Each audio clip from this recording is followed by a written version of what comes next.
Everything is built.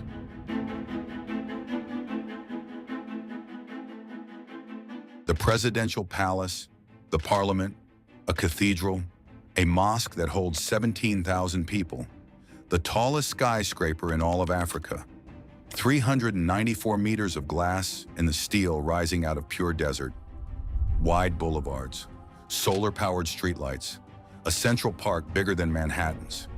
Egypt spent $58 billion to build this, maybe more. The exact number is something the government doesn't quite want to admit out loud. And here's the part that breaks your brain. Almost nobody lives here. As of early 2024, after a decade of construction, only 1,500 families had moved in. 1,500 in a country of 120 million. Meanwhile, 45 kilometers down the road, more than 22 million Egyptians are packed inside one of the most polluted, congested cities on the planet. And they're asking a simple question.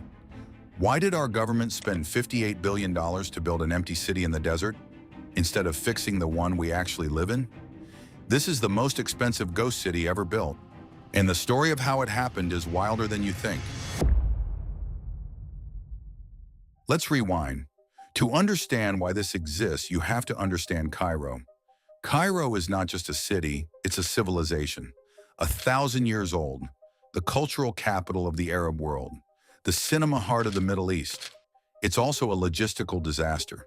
22 million people living in one of the most densely populated urban areas on Earth.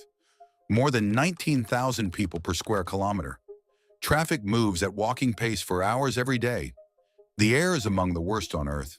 The sewage system was built in another century for another population. Half the homes are technically informal, built without permits, without legal land, without proper services. For 50 years, the pressure on Cairo has been building. And then in 2013, something happened that changed everything.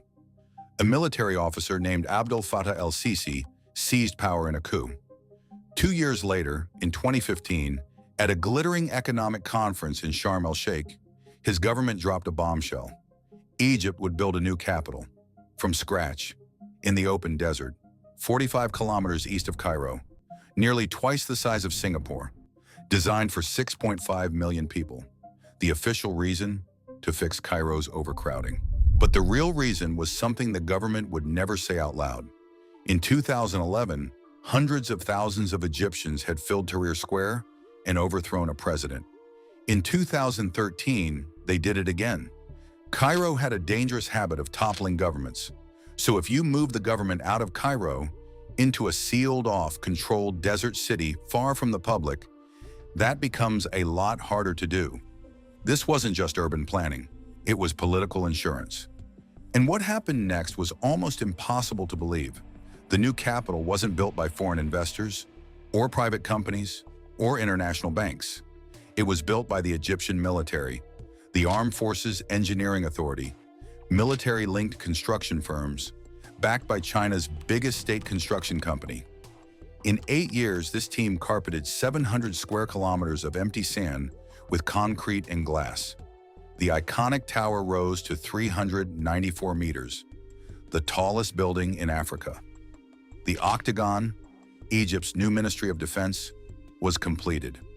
8 massive interconnected buildings designed to rival the Pentagon, the largest cathedral in the Middle East, the largest mosque on the African continent, a new parliament, a new presidential palace bigger than the White House, a 93,000-seat stadium. It was one of the largest construction projects in modern human history.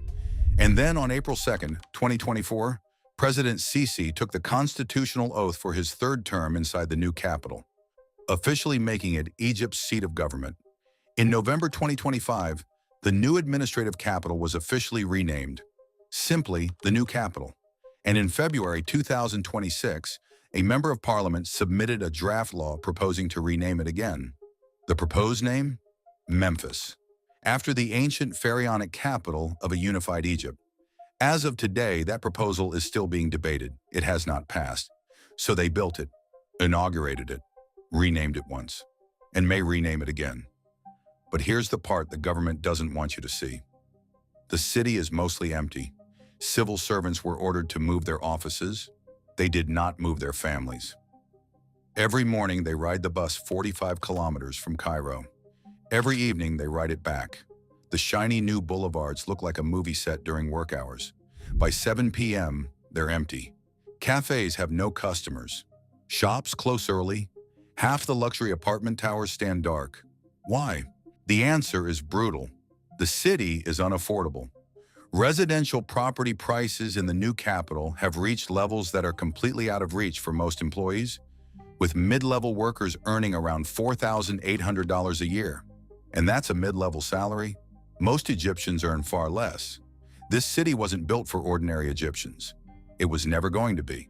It was built, from the very beginning, for elites, generals, government officials, wealthy investors, foreign executives, a gated community, the size of Singapore. And while this empty city was being built, the rest of Egypt was struggling. Inflation peaked above 40% in 2023. The Egyptian pound lost more than half its value in the 2 years leading up to 2024. Egypt's debt-to-GDP ratio climbed toward 95%. In 2023, Egypt had to turn to the IMF and is still working through that program today, with over $7 billion in outstanding loans as of 2026. To be fair, Egypt's economic crisis has multiple causes: fuel subsidies, currency mismanagement, the impact of the Russia-Ukraine war on food prices, the collapse in Suez Canal revenues from Red Sea disruptions. The new capital didn't cause all of that, but it consumed fiscal space, $58 billion of it, that could have gone somewhere else. And while ordinary Egyptians were lining up at currency exchanges in panic, the government kept pouring money into the desert. Towers, palaces, statues, stadiums, a city no one could afford to live in. Egypt is not the first country to do this. In 2002, Myanmar's military secretly built a new capital called Naypyidaw. Wide, empty highways, designed for military parades, not civilians. Government buildings completed overnight. An entire capital announced and moved to in secret. 20 years later, it remains largely empty. Both Naypyidaw and Egypt's new capital were ordered by authoritarian governments. Both were built by military-linked construction firms. Both produced spectacular architecture. Both produced empty streets. The parallel is not a coincidence. When governments build cities to project power rather than serve people, the result tends to look the same. Impressive from the air, hollow on the ground. But there's another story.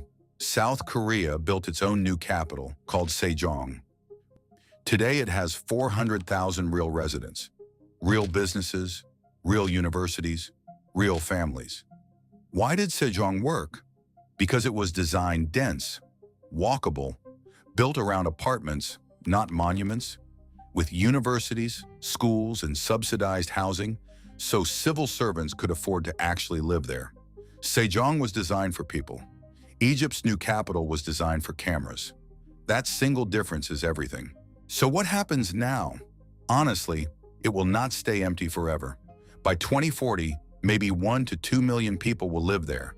Bureaucrats, military families, investors, businesses that follow government contracts. The government expects 2026 to mark a turning point, with major hospitals, services, and operations finally coming online. But the dream, 6.5 million people by 2030, is already dead. And the real cost is something economists call opportunity cost, $58 billion. That money could have built a working metro for all of Cairo. It could have rebuilt the entire sewage network. It could have funded thousands of public schools. It could have addressed the air pollution that kills tens of thousands of Egyptians every year. Instead, it built skyscrapers in a desert that most Egyptians will never even visit. There's a quote from an architecture critic who walked through this new capital. He said it felt immortal, absolutely spectacular. And then he added something haunting. I've never been to a city that made me feel so small, so insignificant. That is the trap of infrastructure built to project power instead of serve people. The buildings exist, the streets exist, the towers exist, but buildings are not a city. People are a city, and people go where the life is, where work is, where family is, where their history lives. Cairo has all of that, The new capital has none of it. So until that changes, this gleaming desert capital will remain exactly what it is right now. The most expensive stage set ever built. Is Egypt's new capital a 50-year visionary bet that will pay off? Or $58 billion that could have fixed Cairo? Tell me in the comments. I read everyone. Subscribe for the global infrastructure race every week.